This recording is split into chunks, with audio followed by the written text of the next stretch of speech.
સતલાસણા તાલુકાના વજાપુર સમરાપુર ગામ પાસેનો મામલો પહાડ ઉપરથી આવ્યા ટ્રક નીચે ખીણમાં ખાબકી છે। અનેક લોકો ત્યાં આગળ મદદમાં હતા। કલાકો વીતી ગયા છે છતાં ટ્રક અને ટ્રક ચાલકનો પતો નથી લાગ્યો। ફાયરની ટીમે પણ રેસ્ક્યુમાં નિષ્ફળ જતા એનડીઆરએફની ટીમ બોલાવાઈ હતી। ખનીજ ખોદકામના કારણે પડેલા ઊંડા ખાડાના પાણીમાં ટ્રક ગરકાવ છે। ખીણનું પાણી ઊંડું હોવાથી રેસ્ક્યુ મુશ્કેલ બન્યું છે। એનડીઆરએફની ટીમો રેસ્ક્યુનો પ્રયાસ ચાલુ રાખી રહી છે।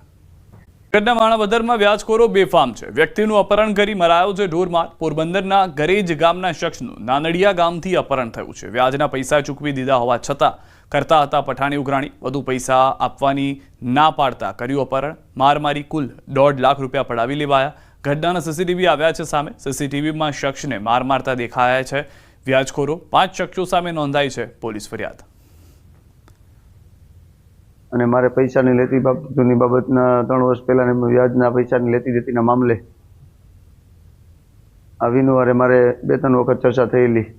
તો મેં પૈસા ચૂકવી દીધેલા હોવા છતાં વ્યાજને પૈસાની ઉઘરાણી વારવાર કરવા છતાંય કે તારે 3 વર્ષથી તને અમે ગોતીએ છીએ અને જાનથી મારી નાખવાની ધમકી આપી હતી। તો મેં કીધેલ કે ભાઈ મારી પાસે પૈસા નથી। તો કે તારે વ્યાજ છે કે પૈસા દેવા પડશે। એવી રીતે મને પહેલાં 2 વ્હીલમાં અપહરણ કર્યું મારું। યુવકોને બંધક બનાવી ગુજારાયો અત્યાચાર। માછીમારી કરવા આવેલા યુવકોને બંધક બનાવ્યા। વિડીયો વાયરલ થતા પોલીસે યુવકોને મુક્ત કરાવ્યા। માછીમારીના બહાને યુવકોને બોલાવ્યા હતા। રૂમમાં પૂરી બહારથી બંધ કરી ગોંધી રખાયા હતા। અગમ્ય કારણથી યુવકોને ગોંધી રખાયા હોવાની જાણકારી મળી રહી છે। વિડીયો વાયરલ થતા પોલીસે યુવકોને મુક્ત કરાવ્યા। જે હાલમાં સારા સમાચાર મળી રહ્યા છે। માછીમારીના બહાને યુવકોને બોલાવ્યા હોવાની જાણકારી છે। વધુ માહિતી ન્યૂઝ 18 સંવાદદાતા ભરત પાસે મેળવીશું। ભરત, સમગ્ર ઘટના શું ઘટી હતી? હાલમાં શું અપડેટ છે ઘટના પર?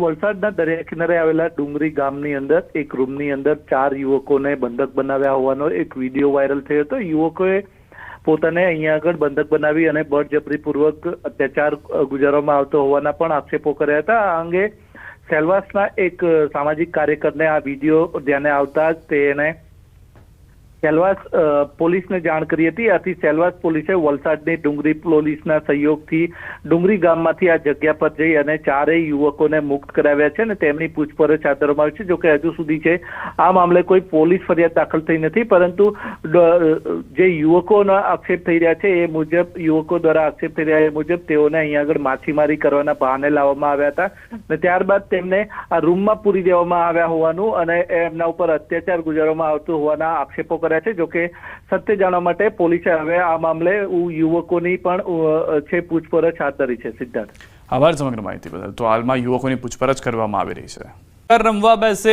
પત્તા બાંટવાનું શરૂ થાય ત્યારે જ ખબર પડી જાય કે કોણ જીતશે। ભલભલાને ગોતા ખવડાવે એવી તરકીબ માર્કેટમાં આવી છે।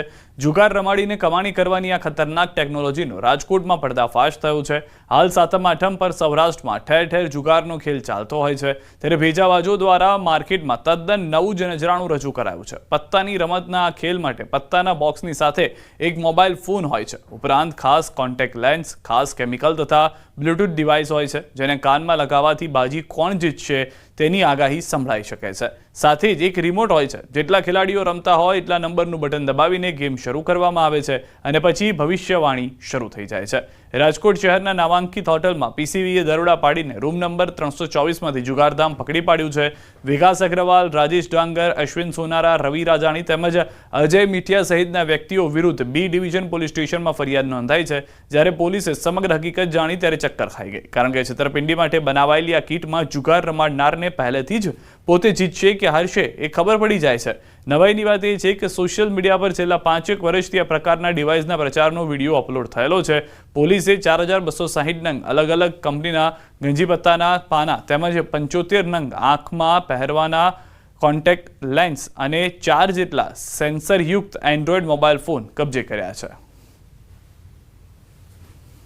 સૌરાષ્ટ્રની અંદર શ્રાવણીઓ જુગાર રમવાનું ચલણ છે, ત્યારે 7મ 8મના તહેવારને આડે હવે બસ ગણતરીના જ દિવસો બાકી બચ્યા છે। ત્યારે તમે પણ જો જુગાર રમતા હોય તો ચેતી જજો, કારણ કે તમારી સાથે જુગાર રમનારો વ્યક્તિ છે તે ચીટિંગ પણ કરતો હોઈ શકે છે। ત્યારે કઈ રીતે ચીટિંગ કરવામાં આવે છે તેનો ખાસ કરીને ડેમો છે તે ન્યૂઝ 18 ગુજરાતી દ્વારા બતાવવામાં આવી રહ્યો છે। ખાસ કરીને ચીટિંગ કરવા માટે આ પ્રકારના જે કેમિકલ યુક્ત જે પત્તા હોય છે તેનો ઉપયોગ કરવામાં આવતો હોય છે। સાથોસાથ આ પ્રકારના જે લેન્સ છે તેનો પણ છે તે ઉપયોગ કરવામાં આવતો હોય છે. આપને હું દ્રશ્યો પણ બતાવી રહ્યો છું કે આ પ્રકારના લેન્સ પહેરવાથી જો કોઈ વ્યક્તિ આ પ્રકારના લેન્સ પહેરે છે તો સામેવાળાના ક્યાં પત્તા છે તે પણ તે પોતે જોઈ શકે છે. સાથોસાથ બીજો પણ ઉપયોગ છે તે આ મોબાઈલ ફોનનો થઈ શકે છે. આ મોબાઈલ ફોન છે તે આ કિટ સાથે જ આપવામાં આવતો હોય છે ને આ મોબાઈલ ફોનની અંદર ઇનબિલ્ટ એક સોફ્ટવેર છે તે પણ એડ કરવામાં આવતો હોય છે અને આ સોફ્ટવેર એડ થઈ ગયા બાદ આ પત્તા જ્યારે મૂકવામાં આવતા હોય છે ત્યારે તેની બાજુમાં મોબાઈલ જો મૂકી દેવામાં આવે તો તમામ જે પત્તા છે તે સ્કેન થઈ જતા હોય છે અને મોબાઈલની અંદર તે ફીડ થઈ જતા હોય છે. ત્યારબાદ કેટલા વ્યક્તિઓ જુગાર રમી રહ્યા છે તેની અંદર પણ ચોક્કસ આંકડો છે 13 સુધીના મેક્સિમમ વ્યક્તિઓ છે તે રમી શકતા હોય છે, જેથી કરીને જ્યારે 6 વ્યક્તિઓ રમતા હોય ત્યારે 6 નંબરનું બટન દબાવવાથી તમામ વ્યક્તિઓની પાસે કયા કયા પત્તા આવેલા છે તે પણ જાણી શકાય છે. સાથોસાથ આ પ્રકારનું જે મક્ખી બ્લૂટૂથ કહી શકાય જે તે વ્યક્તિએ પોતાના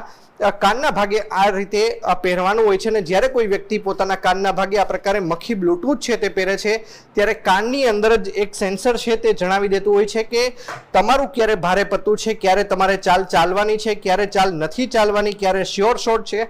આ તમામ પ્રકારની માહિતી છે તે મળી જતી હોય છે. આ પ્રકારે ચીટિંગ છે તે ખાસ કરીને જુગારની અંદર પણ થતું હોય છે અને આ પ્રકારની બાતમી છે તે રાજકોટ શહેર ક્રાઇમ બ્રાન્ચની ટીમને મળી હતી અને રાજકોટ શહેર ક્રાઇમ બ્રાન્ચની ટીમ દ્વારા વાવડી વિસ્તારની અંદર દરોડો પાડીને આપ જોઈ શકો છો કે આ પ્રકારે લાખો રૂપિયાનો મુદ્દામાલ છે તે પણ કબજે કરવામાં આવ્યું છે. સાથોસાથ એક વ્યક્તિની ધરપકડ કરવામાં આવી છે જે મોબાઈલ ફોન ખાસ કરીને કબજે કરવામાં આવ્યું છે તેને પરીક્ષણ અર્થે FSLની અંદર પણ મોકલવામાં આવશે.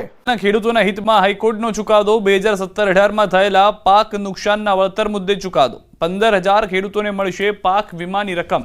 6 વર્ષની કાયદેકીય લડાઈ બાદ ખેડૂતોને રાહત મળી છે.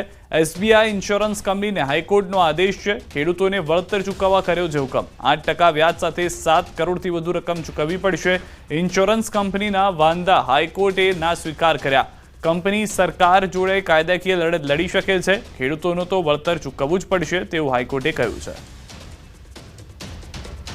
સુનાવણી દરમિયાન નામદાર ગુજરાત હાઈકોર્ટ દ્વારા એવો આદેશ કરવામાં આવ્યો છે કે તારીખ 11 જુલાઈ 2023ના રોજ જે રિપોર્ટ સબમિટ થયો અને જેમાં 15,047 જેટલા ખેડૂતોને નાણાં ચૂકવવાની વાત કરવામાં આવેલ છે એ ખેડૂતોને એ ચૂકવણીના બાકી નીકળતા પૈસા અને બેંકના 8% વ્યાજ દર સહિત એ ચૂકવણી કરવા માટે જણાવવામાં આવેલ છે.